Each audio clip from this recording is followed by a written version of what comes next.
ҳамоишҳои идона бахшида ба ҷашни рӯзи президент дар ҷумҳурии тоҷикистон ва солгарди иҷлосаи 16-уми таърихии шӯрои олии тоҷикистон дар ноҳияи восеъ бо иштироки кормандони ташкилоту муассисаҳо коллективи омӯзгорон дар қасри фарҳанги ноҳия доир гардид. бахшида ба ин санаи фархунда дар ҳамоиши идона ба ин муносибат раиси ноҳияи восеъ сокинони ноҳияро табрик намуд.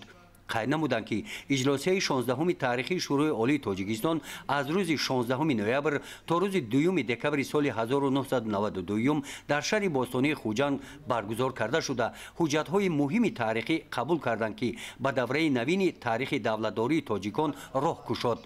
дар ин иҷлосия ба вақти миллати тоҷик бо 196 овозҳои вакилон фарзанди фарзонаи миллат муҳтарам Эмомалӣ Раҳмон раиси шӯрои олии тоҷикистон интихоб гардид.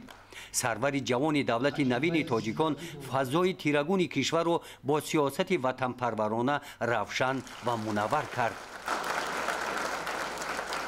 дар ин чорабинӣ ҳамчунин дар маърузаи дигар баромадкунандагон оиди вазъи мураккаби ҳаёти сиёсии иқтисодӣ дар он солҳо талошҳои роҳбари давлат муҳтарам Эмомалӣ Раҳмон дар самти ба даст овардани ваҳдати миллӣ ва минбаъд оиди рушди соҳаҳои иҷтимоӣ ва иқтисодӣ бо таҳлилу далелҳо баромад карданд.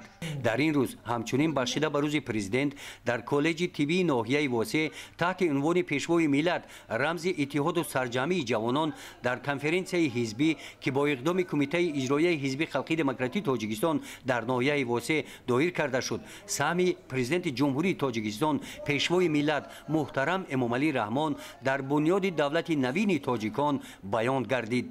дар чунин муҳити идона аз номи кумитаи иҷроияи ҳизби халқии демократии тоҷикистон дар ноҳияи восеъ ба як қатор ҷавонон сипосномаҳо тақдим карда шуданд.